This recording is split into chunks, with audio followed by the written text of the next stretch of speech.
My God is glorious, and his gospel is glorious. Father, loving the Son in the Spirit before the foundation of the world. Before there was anything, my glorious God was and is love. Out of his love I was created, not needed but wanted and loved. While I loved the dark, while I called evil good, and rejoiced in the darkness of sin, my glorious God came to be light to me. Still I chose to run from him. Born as a baby to run after me and meet with me where I am. Jesus, eternal Son of the Father, met with me where I am. He went to the cross and carried for me my shame and my guilt and my sin. Laid down his life and offered me mine. Born again, reconciled to God.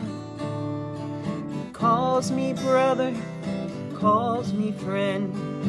Father God sees me as righteous through him. He offers a place in his bosom, eternally loved and forgiven.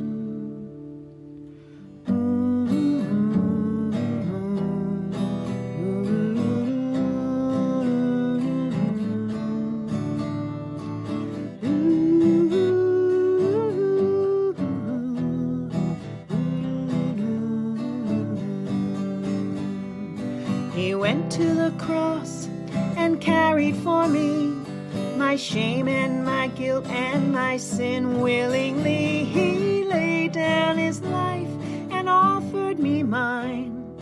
Born again, reconciled to God for all time. He calls me brother, calls me friend. Father God sees me as righteous through him. He offers me a place in the Father's bosom, eternally loved and forgiven. Eternally loved and forgiven. My God is glorious, and his gospel is glorious. The gospel, the good news, is Christ in me. He's my Lord, and he'll never leave. Look at Jesus, how beautiful is he. So glorious, so powerful, so lovely. His life in each breath I give out and take in. My God delights in me, and I delight in him. Forever I'll sing praises of my glorious God. My God is glorious, and his gospel is glorious.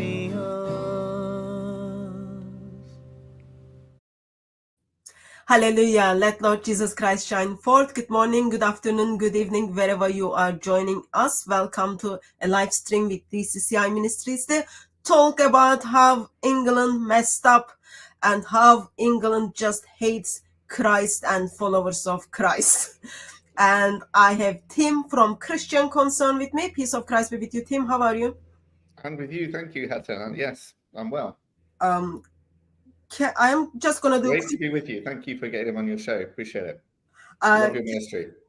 I am most lovable person with the most lovable ministry in the world. I'm just going to do a quick sound check. Can you just speak a little bit? Yes, sure. Yeah, speaking now. Yep. Jesus Okay. Lord. Yep. Thank you. So Tim, how are you doing? I'm doing well. Thank you, Hatun. Yeah, doing well. Busy as ever. Lots going on, but yes, exciting time to live. So you are working with an organization called ChristianConcern.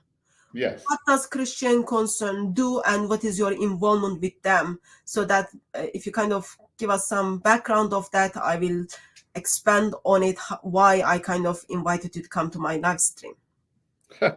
Great. Well, ChristianConcern really campaigns for Christian truth in our culture. We try and get the Christian messages out on the issues of the day through law, through media, through politics, and in the church. We're trying to equip people to tackle the issues of the day. And we speak on various issues, but Islam is one of our issues. And I lead on speaking about Islam for our organization. I'm the head of public policy, so I do look at lots of other things as well. But Islam is kind of my key focus and one of my favorite topics to talk about and think about. Been very privileged to help lots of street preachers who've been arrested over the years, including yourself, Hatun. Very, very privileged to help you and aid you, and I know our legal team have helped you, and delighted to have got you twice £10,000 compensation from the Met Police for wrongful arrest, which is fantastic. And but no actual change of policy there, I'm afraid. And we did have apology the first time, I think, and the second time no apology either, I noticed. So I'm sure we can talk more about that. But it's been great to help you and aid your ministry a little bit. And that's really what we do. We're sort of there, to help ministries that run into trouble or individuals that run into trouble because of expressing their Christian faith, whether it's on the streets or in the workplace. And indeed, we have many, many cases of Christians who've been disciplined or lost their jobs actually for expressing their Christian faith as well. And we help them. Very often it's just advice that happens kind of below the radar, so to speak. But some of them are very high profile cases. Indeed, you're a very high profile case. We've also had several others, Felix Nagole, Christy Higgs, and other people that have become sort of not quite household names, but well known in the area of sort of religious freedom in the UK. So yeah, that's kind of what we do. So as I'm hearing, kind of, you are just telling me you are helping out Christians to I don't know, not end up in jail or have a freedom of preach the gospel. And all I am thinking is, you live in England, we live in England, yet I'm get used to hear those things in Muslim majority countries, in Middle East, in North Africa, even in Asia. What went wrong? Why do we even have ChristianConcern at the first place in England? This is a really good point, Hatun, and I think you made it very well in a sort of one of your statements about your arrest. This is not Pakistan, this is not Saudi Arabia. I should be allowed to say that I'm not a Muslim anymore and I don't believe in Muhammad and not be arrested for it. Absolutely right, you should. And in days gone by, you would have been able to do that without any problem or any threat whatsoever. And Christians would have been totally able to say all of the things they believe, and particularly. But the two things that you get in trouble for really in our culture now are criticizing Islam and criticizing LGBT ideology. If you express disagreement with those things, there are aspects of our population who believe that that should be illegal, even that it is illegal. And to offend people at these points of like, you've criticized their religion, Muhammad, gosh, that's terrible. Or you've criticized their identity, you've called them a man when they're really, well, they want to be a woman. That's terrible as well. These are kind of becoming quasi-blasphemous things in our culture to say, and people do lose their jobs. I mean, we had a woman who worked for a housing association company and put in election literature, she believes marriage between a man and a woman. They sacked her for that. Now, no, they ended up paying compensation to her because that's wrong. You can't do that, right? But the fact is that they thought that was right. Oh, if you say that marriage between a man and a woman, you're unemployable. Like, it's beyond the pale. It's terrible to say that, And then you have it's really street preachers who end up saying something about Islam or about Muhammad, like yourself, and the police get involved. Somebody complains. They said something about Muhammad, whatever, and police come and arrest you, and take you away, and you've been held overnight and strip searched and all this stuff, Hatun, haven't you? And furthermore, you've been assaulted and beaten and knocked down and had things stolen from you. and the police don't do anything about that. But because you are, supposedly insulting Muhammad or, Muslims, the police arrest you. So we do have a real problem with this. Now, the fact is, Hatun, that the law is still on our side. Yeah, but the problem is, okay, yes, it is against law for police to stop me from my preaching and put me in jail, or it is against law for police to stop anyone, even like praying in their head, to put them in jail, even remove them from their location. Once that has been done, even it is wrong, once that has been done, it opens all the platform to anyone who might have any hurtful feelings regarding what you said. That once they see police is able to do their way, then everything is done. So there is no way for you to hold your ground again. It's just like, yes, I have law on my side. But it is, as I've written, Hatun, it is effectively enforcing Sharia law in your case. I mean, it is, that you are there, saying Muhammad is not a prophet, and the police come and arrest you, and that is, that is not an offence. It's nowhere near being a criminal offence. Absolutely nowhere near being a criminal offence whatsoever.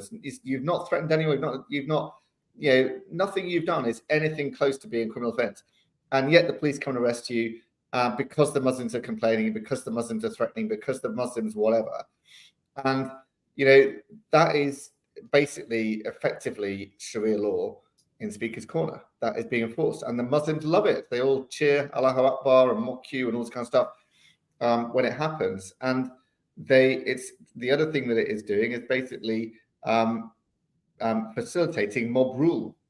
The mob says arrest her. She said something we don't like. Police say, yeah, okay, we'll come and arrest her, and they do it. Yeah, in my case, that's not what they should do. So they should protect you from the mob, or disperse the mob, or arrest the people in the mob. That's what they should do if they were actually policing according to the law, right? But they're not. They're adopting a quasi-Sharia law practice in what they do. In my case, I guess I've been privileged. I had ChristianConcern who kind of helped me with the law, all that, and then I got out like just overnight. Still, like, my freedom is being taken away. My stolen properties are still with Muslims, and those people are still at Speaker's Corner, all that. But I know cases where people are still hiding. Simply mob was able to rule. For example, in the case of school teacher, he's still hiding. Yeah, he's still hiding. Yeah. All of his life is being destroyed. Why? Because police was willing to be obedient to Muslims, as well as we allowed blasphemy laws to practice in England. The freedoms which Muslims do not give Christians in Muslim majority countries simply were handed over to the Muslims in this country on the plate. And it is absolutely wrong, and it is very much concerning. And I'm going to put a clip on the screen for you, for us to watch it, because this is the clip. Like, when I saw it, I'm just like, yep, this is just getting out of control. Yes, I know kind of Britain turned to be Islamic Republic of Britain, but like, this is just out of control. Let me put that on in case people didn't get to see it. They can listen as well. So, but what I'm trying to say is that if it's going to cause distress, and it depends what context you use, why you would do that to someone. So you're the police telling me that saying God bless you can cause someone distress? Okay, but if you were to say that to someone who, for example, is a Muslim, and if you're going into their face and then saying that to them, knowing that they have their own beliefs, then yes, that is. And you work for the police? Yeah, of course. So the police are saying that it's a crime to say God bless you to someone? Sure, you wouldn't get arrested if it wasn't causing distress to other people. So you're saying, for legal purposes, that it's a crime? If it's causing distress, then yeah. What's your name, please? Nadina. Nadina what? We don't give our surnames, but I've got my shoulder number. Can we have your shoulder number, please? Of course. 71224. Thank you. You're welcome. And just to let you know, we also do support these as well. Yeah, we're not. Okay, so if I say God bless you, and Muslim kind of might find that Muslim, remember, like that's what the officer says, Muslim might Yes, find well, that is the very striking thing about that, Hatun. They don't say a Jew or a Hindu or a Sikh or anything else. They say a Muslim, right? And it's very interesting because all that he's saying, all that they're saying they can say is God bless you. Yeah. And saying a Muslim get offended by that, because they have different beliefs, very interesting because they're recognizing it's a different God there. That's an interesting point that just sort of struck me as we watch it then, isn't it? Me saying God bless you is not the same as Allah bless you. But also, it's crazy. It's absolutely wrong. It's not an offense. Could not be an offense. Should never be an offense to say God bless you. If saying God bless you can be a criminal offense, then anything you say could be a criminal offense. I'm sure if Anything you say, have a good day, right? I mean, honestly, goodbye, nice to see you. Anything, because they might disagree with you, because they might be offended. It's basically completely totalitarian. You're turning it into like, anything you say, unless you've got permission from the police, they can come arrest you. I mean, if somebody complains, it's and particularly if it's a Muslim who complains, because they seem to be scared of the Muslims or want to pander to the Muslims or whatever it is. So they know that no Jew would complain, and no Sikh or no Hindu, no Buddhist, no Christian would complain if you said God bless you. I don't believe most Muslims would complain either. I mean, they would, but the police have got it into their head. Oh, what if some Muslim is upset because a Christian says God bless you? In that case, we could arrest you. No, they couldn't, and they would be breaking the law if they did. And if a police officer did that, anybody here, anybody listening, watching, gets arrested by a police officer saying God bless you, call ChristianConcern immediately, and we will come help you. That is nowhere near being a criminal offense. I'll make sure I put the link to your website and your Twitter account on description so people can get in touch with you. I guess my concern is in this video, lots of people, like, I learned to trust the police. Yes. I remember police would turn up to my place. We would offer them coffee and tea and cookies because intention was they are coming to uphold my rights. Yep. And they are in the place of authority. Once they say, okay, that is criminal offense, that you kind of say, okay, that's criminal offense. Last thing I need is, I don't want to be criminal. I don't want to end up in jail. And in of course, and Christians should in all those circumstances, you should obey the law. I mean, and Jesus said you should do that, and Romans 13 is very clear about that. You should obey the law. And that's right, but there are limits to that. And the classic limit is, where if the law prohibits what the Bible commands or commands what the Bible prohibits, and the Bible commands us to preach about Jesus as Lord, and when the apostles were prohibited from talking about Jesus, they refused to obey. They said, well, we have to obey God on this one. So the law, if the law tells you to do something that is sinful, or stops you from doing something the Bible says you must do, then you should disobey the law. And or if police officers who represent the law, the law doesn't actually say you can't do this, but they represent the law and they say you can't preach about Jesus. Well, actually you're within your rights to carry on preaching about Jesus in that circumstance, and ChristianConcern will help you if you get in trouble for that. The point I wanted to make is lots of people don't know that. Like, when you listen to police, you kind of think, okay, they are telling me what the law is. Okay, from now on it is crime, then I cannot say, or from now on I will be treated as a criminal, therefore I need to stop. So it just how I am looking from the perspective of how police is abusing the power and the rights they are given. Like, we are the ones who pay their salary. My money goes to pay their salary, and their job is, doesn't matter what is my religion, what is my bank account, doesn't matter what is my gender, they must uphold the law equally between you and me, between me and Muslims, doesn't matter. But such a They should, but they don't. Yeah, such a conversation simply shows actually they don't uphold the law equally for everyone. It is very much disturbing. Very much disturbing. It is very disturbing. And let's remember as well that the idea of one law for everyone actually comes from the Bible. You know, it's in Exodus chapter 12, verse 49, I think, where it says the same law applies both to the native born and to the foreigner residing within you. And then in Deuteronomy 17, you've got kings as well as ordinary people should abide by the same law. And it's because our laws are founded on biblical principles, and Magna Carta was saying this kind of thing as well, that we all agree as a society that everyone should have the law and obey the law equally, and that police swear, or used to swear, to, you know, enforce the law without fear or favor.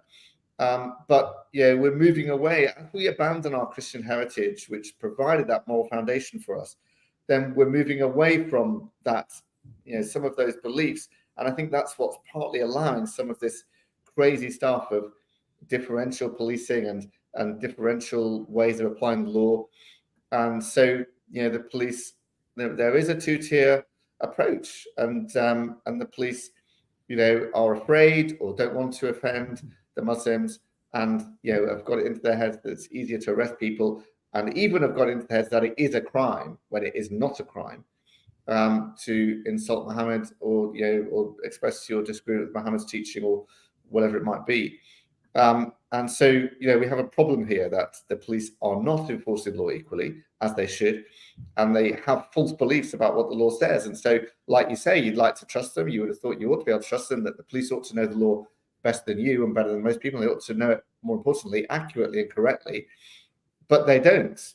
And they tell you something's a crime when it isn't. And like they told this guy, saying God bless you could be an offense. No, it cannot be offense. It is not an offense.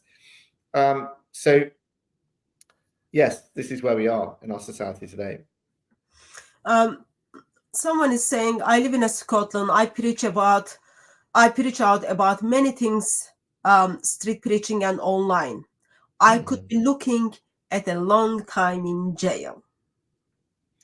Well, you shouldn't be, you know, because, I mean, the fact is that, you know, police might come and arrest you, and that is the fact, you know, and what we encourage all street preachers to do is to have video cameras, either someone else or, you know, wear one of these video cameras so that you can record. And when somebody accuses you of threatening them or saying something threatening or breaching the law, if you've got video footage, you can prove you didn't threaten them or whatever, you didn't say something that you know, actually would be against the law, we can get you cleared of any offense in that, because it's not against the law. This is what I was trying to say. The law actually does protect you. We have a 100% track record, or very close to 100% track record, of getting street preachers cleared of any offense, or not even charged, released without charge. And I think we've got something like 60 cases that we've now helped now, like that. And that's because the law does stand on our side. The law does protect freedom of speech and preaching the gospel and expressing disagreement in quite strong terms with religions, and calling somebody according to their biological gender, and all this kind of thing is protected. We've had street preach cases like that. So you can do it. I can't say you won't be arrested, but I can say you shouldn't be convicted. Okay. Even though if you are taken to the police station or to put in jail, you will be out. And while, of course, you are in jail, they give you right to make phone calls. Just ask them to get in touch with ChristianConcern, and then ChristianConcern will help you to get out of jail as soon as they can. As Tim said, law is for us, yet the people who are practicing law are against us, because they are simply being or obedient to certain communities whose feelings are very much important. That's right. Yeah. So street preachers are being arrested. Simply, someone is just getting offended stuff. I remember a couple of years ago, I got arrested just before Christmas. I was so annoyed with that one. They kept me in police station for a couple of hours, and I got arrested simply saying God came into the world. And then after a couple of hours, they just like, okay, you can go now. They took my freedom, all that kind of thing. So in the moment when you are arrested, what does law tells us? What is is there a way that I can kind of say, what is the things I should be doing that I don't even end up in the police station at first place? Because at the end, your freedom, even like 5 minutes, is being taken away from you. And the scene police makes when they arrest you gives the impression to the people who are kind of in the audience, yes, they can get away with everything, and it becomes very difficult to be in the same place and preach again without police coming and stop you, or without Muslims to having more power. So what are the things we can do at such a situation? I think you can, you can't actually stop the police from arresting you. Do not resist arrest, because you'll get into more trouble if you do that. So if they start arresting you, don't resist it, go with it, and then they can't charge you with resisting arrest or something like that. You can try and persuade them. You can say, look, I know this is not against the law. Look, there is Section 29J of the Public Order Act that says you can insult, ridicule, or mock people's beliefs, and that's clearly not an offence. You can try and say, the European human rights, you have freedom of speech and religion, and you can say these things, and you can try and say, this is not an offence. I've not committed an offence. I've got a video camera here showing there's no offence here. If you arrest me, I will complain about it. But at the end of the day, if they decide to arrest you, you can't stop them arresting you. And I recommend not resisting it. And then, yes, who are you going to call, so to speak? Yeah. What are my rights? Let's say if I get arrested, they ask, do you want to make a call to the lawyer? And let's say I said I want to call ChristianConcern or lawyer from this law office, and they come back to me an hour later, and then they say to me, actually, you need to provide the phone number for them, even though lawyer's number is supposed to be in their kind of list. And for that, they want you to give your phone password to them, for them to get access to your phone and find the name. That's something I'm so uncomfortable with. What is my rights in such a situations? I don't even give my phone password to, I don't know, my closest friend. Actually, my accountability partner has my password for the phone number, but my phone. But police is not someone I feel comfortable to hand over my phone. No, totally understandable, and I'd avoid that if I was you. I mean, I would. The ChristianConcern's phone number can be found on our website. You could tell them, go and find the ChristianConcern number on their website, and it's there, and they can find it. They don't need your phone to find it. That's what I suggest. If you go to just the contact section on our website, there's a phone number right there. There's even an out-of-hours emergency number to call as well. So it's just tell them, go to ChristianConcern, the contact page. There it is, or memorize it, or something like that. But I sympathise with not wanting to give the police your password to your phone. Okay, so would you encourage people to kind of answer all the questions they are asking you at the police station? I think that's on your conscience and on how you feel about it at that time, and on what the officer is like, and all these kind of things. I think possibly if you just answer the questions, they might just release you. So. But on the other hand, if you feel that, if you're sensing that answering questions is going to help you, then say, well, I want to wait till I have a lawyer or something like that, and just no comment all the time. So, I think you need some discernment on that. You need to, just follow your own conscience and how the Holy Spirit you think is leading you at that time. So would you kind of think that in certain occasions police is trying to set public examples by arresting people and causing fear in the on street preachers or on Christians and manipulating them? Would you kind of think that is happening also? I think the motive normally is that they're scared of the mob of Muslims creating more trouble or committing more offences or going violent, and the easy way out is to arrest the street preacher rather than to disperse the mob or arrest people in the mob or something like that. Okay, I think it's more that. Why they are afraid of Muslim mob? Like police is the one who has the authority and the power. Why they are afraid of the mob? I know. They should operate without fear or favor, right? That's what they should do.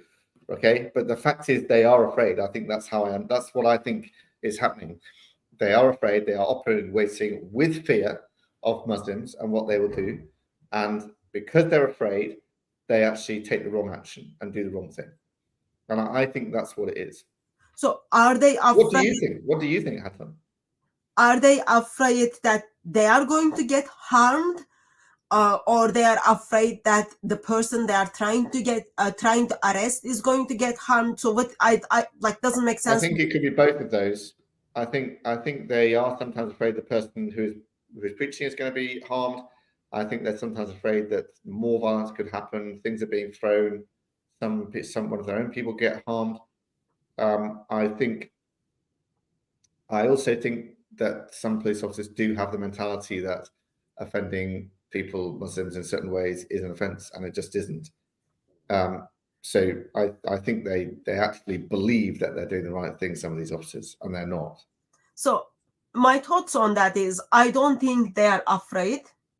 I don't think they're afraid that they are going to get harmed, because I have seen the treatments how in certain occasions police dealt with certain groups.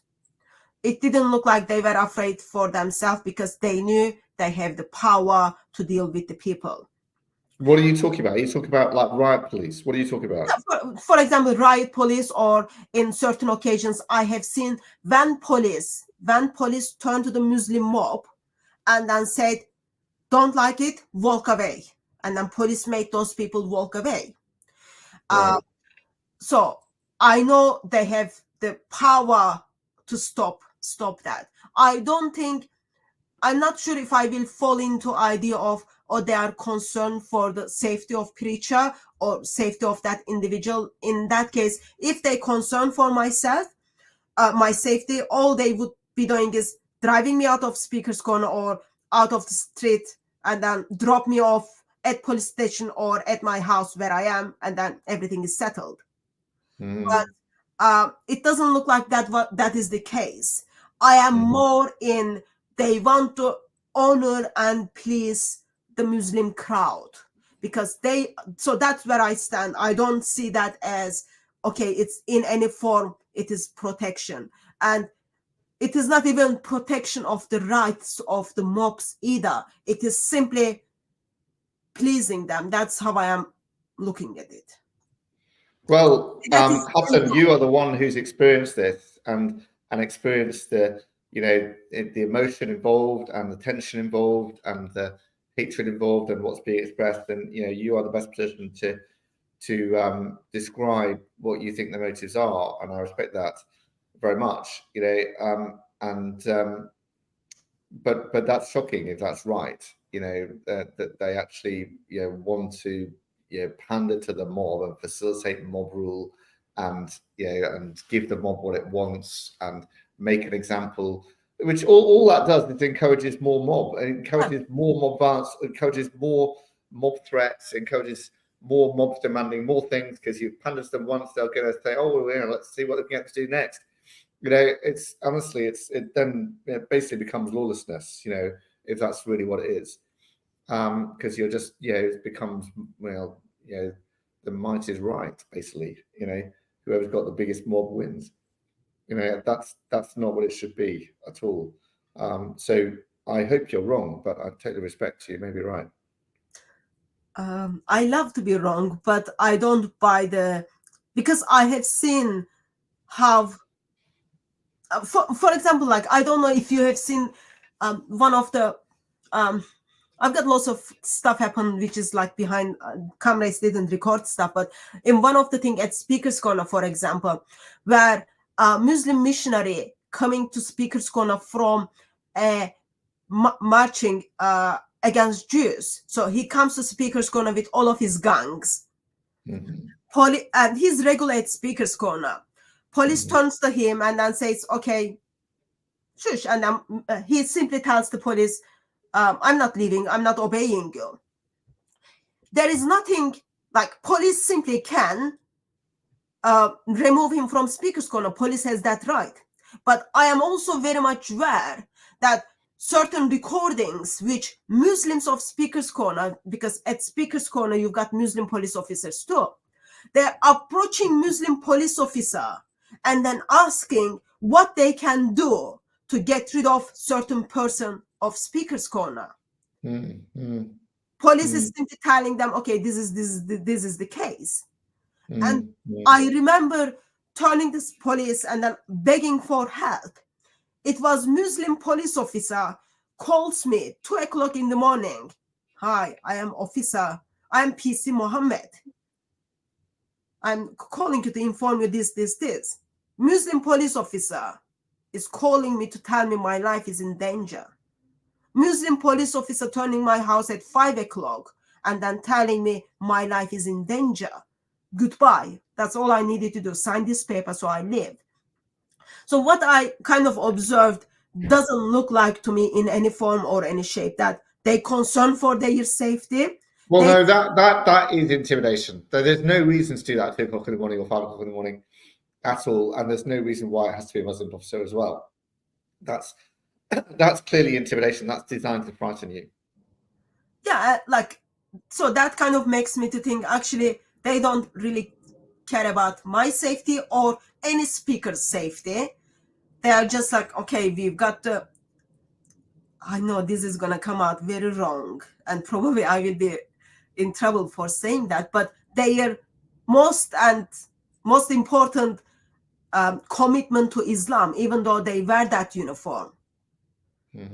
And when we've got Muslim police officers who are publicly, for example, like these days, we notice they are supporting Hamas terrorist organizations. Police officers are simply calling their colleagues as kafir, dirty individuals, all that. So when they are in the place of power, it seems their first commitment to Islam instead of the country they live in. Then I'm kind of observing all those things. I don't think police is obeying Muslims simply because they're concerned for their well-being or simply they're concerned for the well-being of the others. They simply want to honor and please these Muslims. That's what I'm seeing. And well, your experience there is that's dangerous. definitely the case. I agree with you. All right, those Muslims calling you up or knocking on your door at 5 o'clock in the morning, that is not out of concern for you. That is actually intimidating you deliberately, partly because of the time they're doing it, the way they're doing it, and who's doing it. Yeah. Have you come across with the case of this Irish teacher? A little bit, yes. What is happening there? Why a teacher is in jail? To be honest, I haven't followed it closely enough, Hatun. We focus on the British Isles and England, Wales, and Scotland and stuff. I haven't followed it closely. It's not our case at ChristianConcern that we're involved in. It does seem very, very shocking and disturbing. That he's been put in prison and all of that kind of thing, just for what he's said. But I'm not very close to it, that particular case. There's a question of how can you have a society where Muslims are exempt from the justice due to the fear of a mob showing up at your door? Absolutely, yeah. I agree. I mean, then it's not a just society. It's not a right. It's not a fair society. It's not not how the law should be. Absolutely not. So I agree. That the police should not operate in fear. Should not be afraid. Even worse, should not be trying to hand it to the mob and facilitate the mob, as you've discussed. So yes, this is not the way it should be, and it's very concerning. Okay, so we talked about how a law is for me when it comes to practicing my freedom to preach glorious gospel of Lord Jesus Christ, as well as critique the ideology of Islam. So law is for me, but the people who are practicing the law is against me, as well as Muslim mob is against me. Enforcing the law, yes, yeah. What about where does law at these days? It seems changing quite a lot when it comes to praying publicly in abortion zones, for example. Or yes, well, I mean this is a real problem, because we've had these public what are they called, PSPOs, around abortion zones, and now the government have made it a law across abortion zones across the country. Within so many yards of an abortion zone, you cannot do anything that can be construed as anti-abortion. You can't complain about abortion. Even taking your friend to an abortion clinic and asking them, "Are you sure?" Could be an offence. And praying is, or could be, an offence. And we've had people who've been arrested for silent praying in their head, which they've admitted. Police officer asks them, "Are you praying?" "Well, I'm praying in my head." "What are you praying about?" "Well, I'm praying about my dead son, or all the death that happens over there." And they get arrested for that and charged and so on. Now, there's no way that should be an offence. It really shouldn't be an offence, and cannot be an offence to pray in your head. There's then concerns as well, because in Scotland, they sent around notices to people who live in these areas, like your house is in one of these areas, and said that praying in your house could be an offence. I mean, imagine that. Praying in your house could be an offence. And they've actually put that in black and white. Sorry, these letters to people who live in these areas. Okay, sorry, Tim, sorry. Can you please unpack that a little bit for me? How it turned up that praying on my house if your house is in one of these zones, within a few hundred yards of an abortion clinic, right, and you live in Scotland, you'll have had a letter from the Scottish government, I think it is, or the police, which explains that you now live in an abortion zone, and you say anything in this zone, or display anything in this zone that criticizes abortion, you could be committing an offence. And the letter actually said prayer inside your house could be an offence too. Okay, so I am not in their property. I'm not doing preaching in someone else's property. I'm not praying in someone else's property. I am praying in public place or in my property. That can be crime. Yeah. Did I get that correct? Yeah. Okay. Sorry, which country did you say that is the case? Scotland. Okay. In the United Kingdom. Yes. Okay. I've been to Saudi Arabia. I prayed in people's houses in Saudi Arabia. I've been to Pakistan. I prayed just opposite to the mosque in Pakistan. That wasn't crime. But in Scotland, in Great Britain, praying in your property can put you in jail. I just wanted to make sure I understand that correctly. That is what the letter said. If somebody, the point is, they're saying if somebody sees you or hears you and you're praying about abortion, then that's an offence. Or somebody complains, "I saw them praying about abortion," or something like that. I heard them praying about abortion. Then that could be an offence. That's what the letter said. So yes, it's absolutely ridiculous. Hatun, we're living in crazy times at the moment, really crazy times. No. It's extraordinary that this is the case in certain places, in certain streets of Britain. If you pray about abortion, the police will arrest you and charge you, and you could be convicted for that. Yeah, but we don't live in crazy times. We just live in where crazy people are just abusing the power which is handed to them. Yeah. So when, let's say, these zones, let's say Yeah. there is a building for murdering kids, Yeah. and women can go there to murder their kids. When they build their building, or when they open that institution, did they send letter to every neighborhood, let's say, who lives in 500 yards from that building, to ask permission if they can set up that property there or that organization there? I mean, Hatun, there will have been planning No. permission somewhere down the line, but yeah, this is way before these buffer zones came into place. So there would be no warning that, that as part of the planning permission, by the way, you won't be allowed to talk about abortion anywhere near these things or pray about it anywhere near these buildings and so on. So yes, no, this is all just very recently come into force, and it's very shocking, it's very disturbing, and yes, in that case, Hatun, as we've been discussing, the law is on your side. In this case, the law is not on your side. The law is against you. If you go there, we helped a chap who he was just displaying a sign saying, I think it was from Psalm 139, God formed you in the womb or something like that. And he's been arrested and charged and fined. And we're going to appeal that. Is that the one gentleman is being fined for £9,000? Yeah, Stephen Green. I can't remember the amount, but Stephen Green it is. The law is not on your side. And, we're trying to argue it. We're trying to break it down. We're trying to argue that this is a breach of human rights and all these kind of things. Hopefully we'll win. I mean, hopefully pray, and, bless our lawyers. Hopefully we'll win, because, it is a massive breach of human rights to say you can't display a sign like this in this place, and we'll take it, we'll pursue it, we'll see how far we get with it.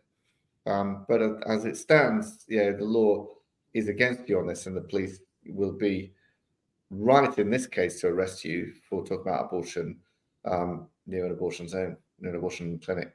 Okay, so if I have a banner contains Psalm 139, closed abortion center, I can be charged and I can be punished by paying fee. You'll be. You can. Yes, it has happened. You can be convicted for that. Yes. Yeah. I mean, we are going to appeal it. We're going to fight it. We're going to try and overturn this, Hatun. And we'll see where we get. We're going to keep fighting it as far as possible. But this is a new law. It's a new thing. It's still somewhat untested. It's still, progressing its way through the courts to see where it gets to, and we'll see where it goes. But this is what politicians decided, that the House of Commons voted for under the Conservative government. Voted for imposing these zones around clinics, and we argued about it. We said this is crazy. We said you shouldn't do it, but they did vote for it, and so it now is the law. I guess my problem is I am very much aware that people find Christ very offensive. I'm very much aware that people hate Christ and hate his word. But having banner in England contains the word of God and expresses your thoughts on it in England, you shouldn't be charged for it. No, you shouldn't be. You are not just like, even ending this situation is bad by itself. Yes. And kind of in Europe, you are fighting to simply not murder. What you sort of done here is you've created another blasphemy law, really. It's blasphemy in these places to criticize abortion. And that's what they've effectively done. It's not in every street in the country. It's not in every place in the country, but around these abortion clinics, there is a blasphemy law in place that says you can't criticize abortion, you can't critique it, you can't, even pray, or say or display. You just can't do it, and they'll clamp down if you do. And it is effectively a blasphemy code that they have now implemented around these abortion clinics. I just would like to challenge something you said. Mhm. So you are kind of comparing this with the blasphemy laws. Yeah. Why do we have blasphemy laws in England? Where did they come from? Why they are being practiced? Do we have like a book tells you what is the laws? We don't have blasphemy laws, right? As blasphemy laws, we don't, right? They were abolished some years back. I think it might have been the 1990s or 80s. 1990s. I think we got rid of the blasphemy laws. Originally, they were Christian blasphemy laws because people viewed Christianity as basically the basis of our law, and therefore you criticised in very insulting manner Christianity, you could get arrested and charged for that. But that was abolished, and so there is not blasphemy laws. What I'm saying is that this is effectively a blasphemy law, that we've made abortion sort of kind of an idol that you can't criticize. And in Speaker's Corner, it seems like we've made Muhammad like an idol you can't criticize, and they'll arrest you for criticizing him in certain ways.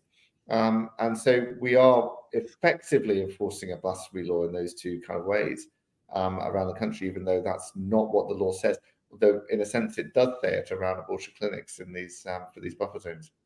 Okay, in the context of freedom of speech for Islam. So how did we kind of end up where it first started, that now commenting on Muhammad or simply reading Islamic sources about Muhammad is becoming crime? So where did that come first? It's not a crime. It's not a crime. No, but well, if I hear you are saying it's not a crime, but if I am being arrested, if my freedom is being blocked, so Yes. someone is forcing that to be crime. So why we are in that situation? Like, where did this come from?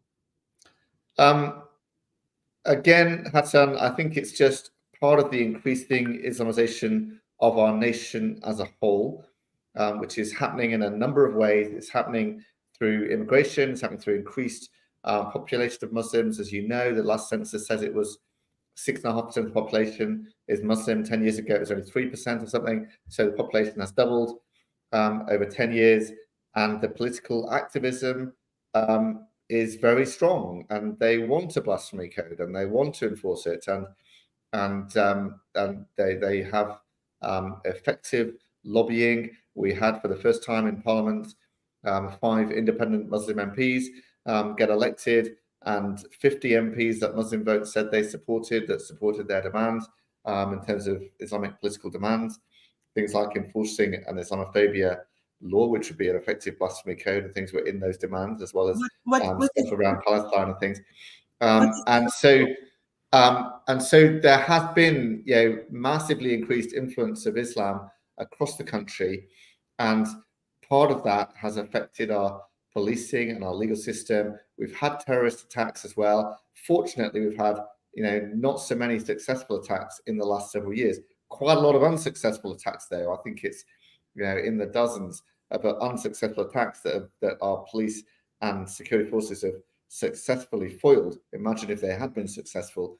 But those threats are kind of there behind the scenes, and this gradual Islamization, to use that word, of our society is taking effect, and people and the Muslims complain, you can't insult Muhammad, that's terrible, and the police think, oh yeah, that is terrible, maybe we shouldn't let that happen.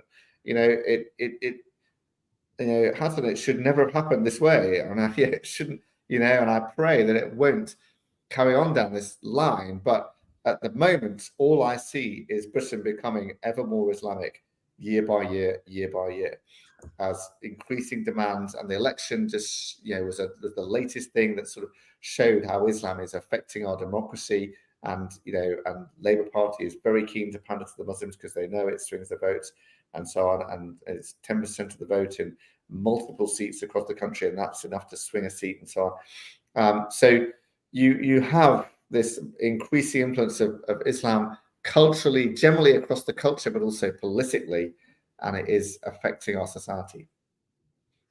So number of Muslims are growing in England, and they are forcing their laws in their country. And some of the people actually don't even have those laws in their country. They are forcing certain,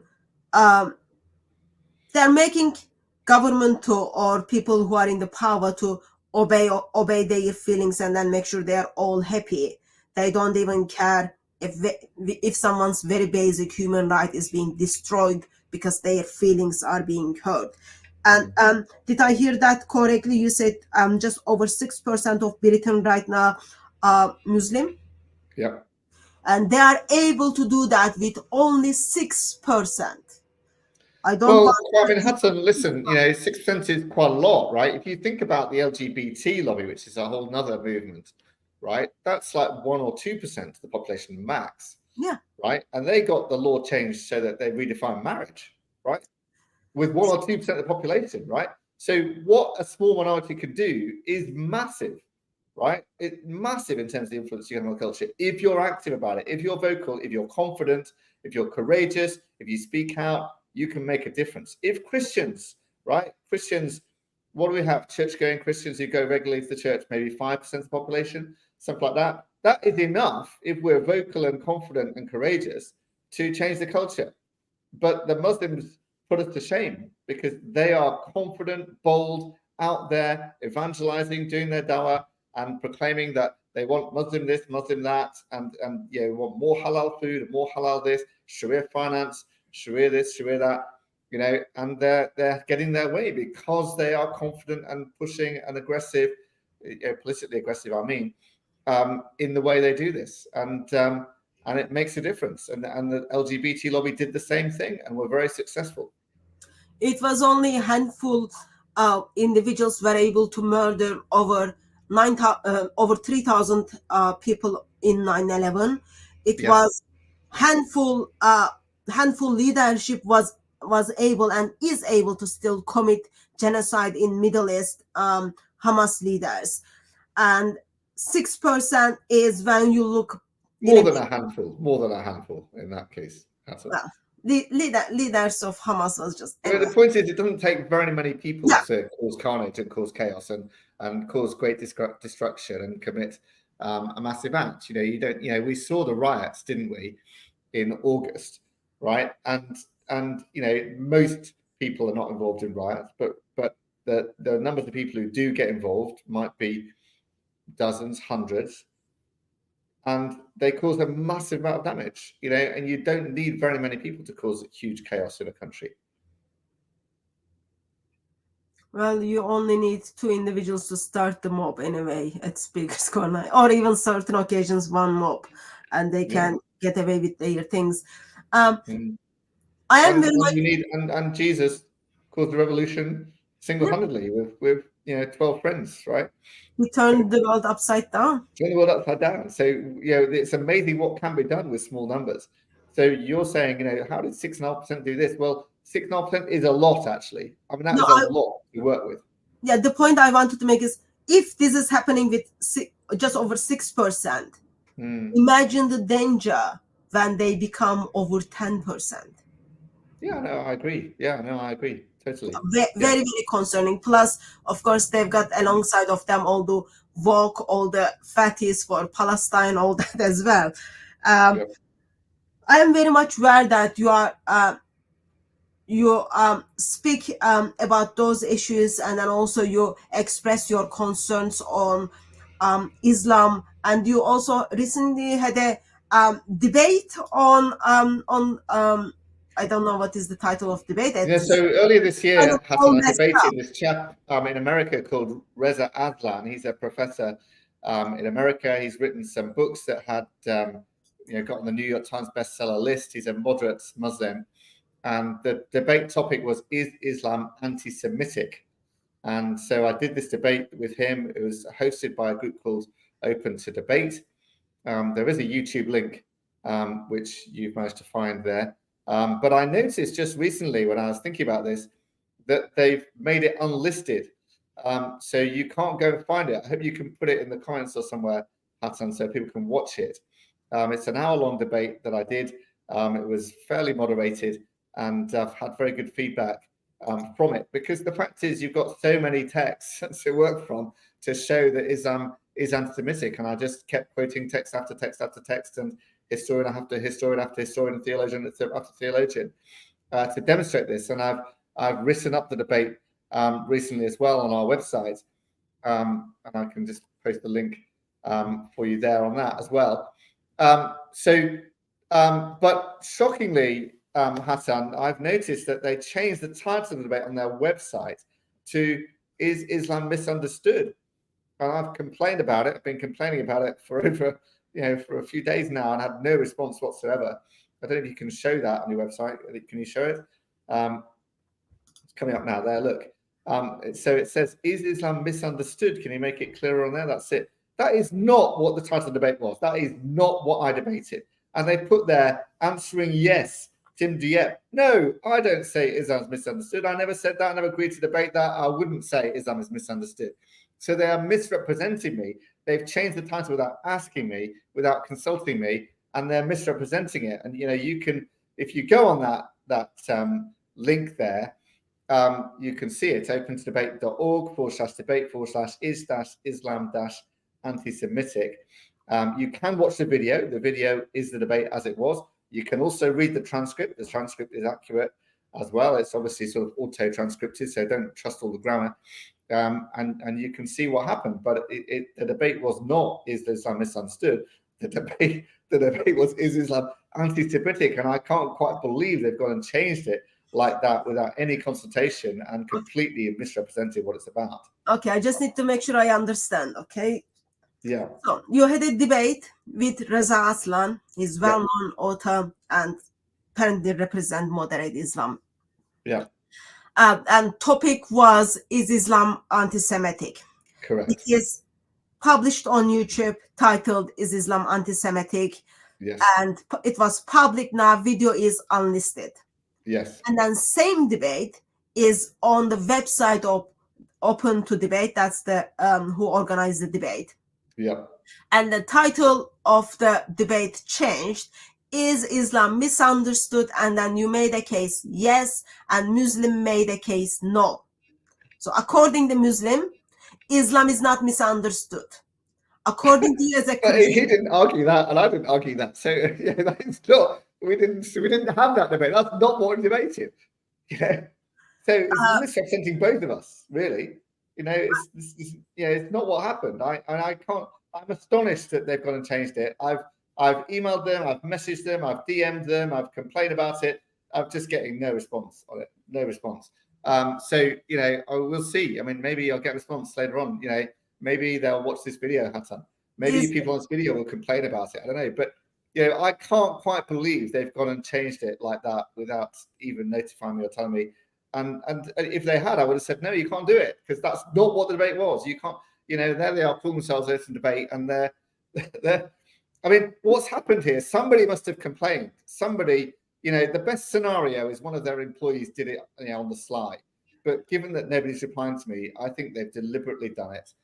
And some Muslims must have complained to them. You can't say Islam is anti-Semitic. You can't put a debate on there about that. And they changed it. I mean, and they unlisted it on YouTube. So you can't find it unless you have the link, So, yeah.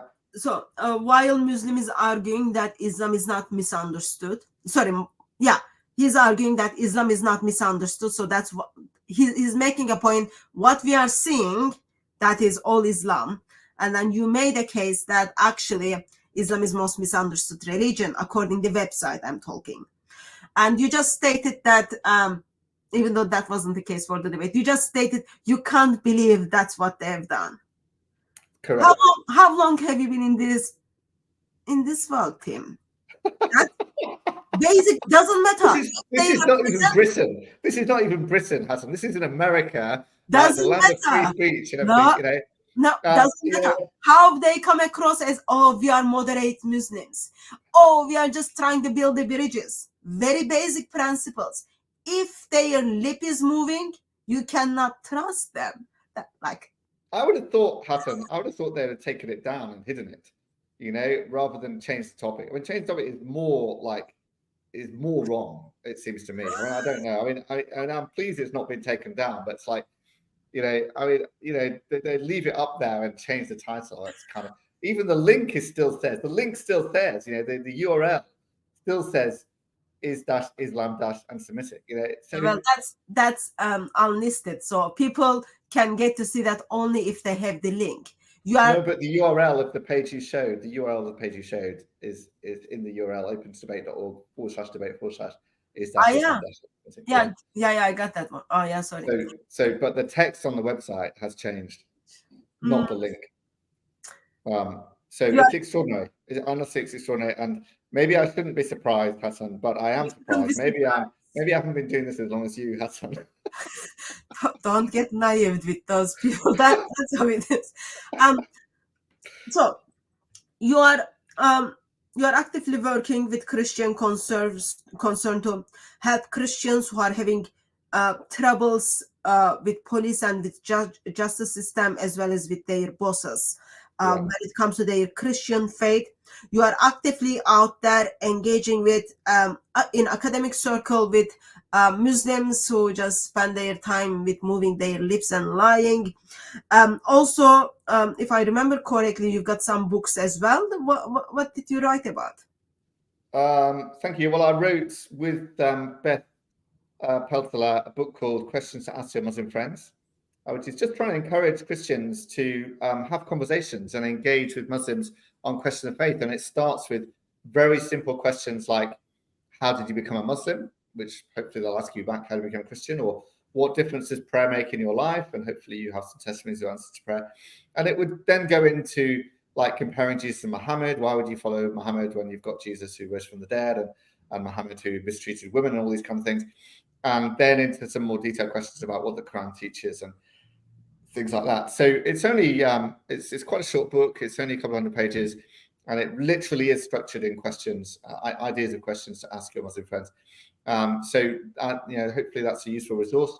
I'm writing a book at the moment called The Challenge of Islam, which is going to explain something of what I've just been talking about, how Islam is sort of encroaching on our culture, and also talk about, is Islam a religion of peace, which I wrote an article about that, which was, I think it's still in the top 5 Google searches if you search, is Islam a religion of peace? Many thousands of people have read that article. Also, my material on is Islam anti-Semitic will be in there. Also, stuff on Islamophobia. I wrote a report for the Free Speech Union on Islamophobia. Richard Dawkins wrote the foreword for that, which was surprising and encouraging. So they got Richard Dawkins to write the foreword just to sort of discount me being a Christian. So he's an atheist, but we agree that we should be able to criticize Islam. And so you can find that on the Free Speech Union website. Just search Free Speech Union Islamophobia or something. You'll get it. So this is the kind of stuff that I've been doing on Islam recently, yes. And is your book available in Amazon? Questions to Ask Your Muslim Friends is available on Amazon. The other one won't be out till probably next year now. Okay, so those are good resources for people to just grab that and use it, because not every Muslim in England or wherever you are, like Muslims at Speaker's Corner, you go to mosques, you've got Muslims who don't know very basics. Recently, I spoke to an imam. He didn't even know, according to the Quran, Jesus was sinless. It wasn't like he was pretending. He really didn't know. So there are lots of Wow, so you sort of showed him that verse in the Quran, did you? And he was like, he didn't know that, that's sad. This is the thing. A lot of Muslims don't know what the Quran says in their own language. Yeah, so such books like yours are out there for people to just grab it and then start having conversations. At the end, yes. And if you go to ChristianConcern.com, you go to the issues tab. You see there's 12 issues there. Down the bottom, Islam is one of the issues. You click on Islam there, you'll see lots of resources there on Islam as well. It's ChristianConcern.com/cc issues/Islam if you want to. I'll put the link in the description. Such a resources helps us to use it to preach the gospel, because at the end, yes, Islam is dangerous. Yes, police is becoming dhimmi for Muslims. Even our politicians are dhimmi for Islam and for Muslims. At the end, only solution, one and only solution, and that's Lord Jesus Christ. He transforms the world upside down.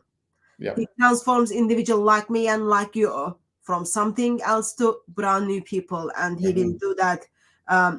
He does that with Muslims as well. So just get on those resources and then use those resources.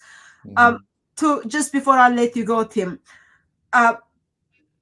what are the things we should be aware of as the things are happening, like such as police phone calls that saying God bless to Muslim can be crime, or anyone can be stopped on the street and then being put in prison, put in jail, or being questioned or stopped from their freedom of speech as they preach the gospel, or even atheists is simply critiquing Islam. What are the basic steps we've got to do? How we can handle it before we get in touch with ChristianConcern or with lawyer? What are your last suggestions to us? I think, don't be afraid, be courageous, preach the gospel, preach the truth. Jesus is Lord, whether people agree with it or not, and wherever you are. And everyone needs salvation, and they need to hear the message. Preach it with courage. Do have a recording device if you can, if you're on the streets or something like that. And just be aware of your rights, and do get a hold of ChristianConcern if you run into trouble for what you've said. Okay, and your basic right is you have right to mock everyone. Yes, you do. Yeah, I can't promise you won't be arrested, but you do have the right to mock Islam. And you've done it. You've proven it, Hatun. You have mocked Islam. You've been arrested, but then you've not been charged. And then the police have paid your compensation. That shows that the law is on your side on this. Yeah. Even if the police aren't. And you have right to preach the glorious gospel of Lord Jesus Christ. Doesn't matter what people are saying. Doesn't matter how people's feelings are being hurt. You do have that right. Yes, people fail to uphold your rights, but those rights are given to you under the law. So just continue to do it however you are doing it. Don't let Muslims to just get away with those lies. Tim, really appreciate that you made yourself available and joined me in this live stream to kind of talk about what has been happening with two-tier policing in Britain against Christians, as well as all that messed up things against Christ and Christ people. Actually, very sad. I'm sad that we are discussing these things because, as you expressed as well, we live in Great Britain. It's just messed up. But it is happening. So it is happening. We are living in biblical times where people hate Christ and people hate followers of Christ. Now we are again confirmed. People even hate his word. That's just very much messed up. So thank you, Hatun. It's been great to chat with you. Great to be online with you. Really appreciate it. Thank you for all you do. An inspiration, courageous. Love working with you. It's great. Thank you very much, and God bless you. As well as thank you very much, everyone who joined us in chat. By God's grace, we will see you in another live stream or different platform. Until we see you, may Christ crucified, silent with his love.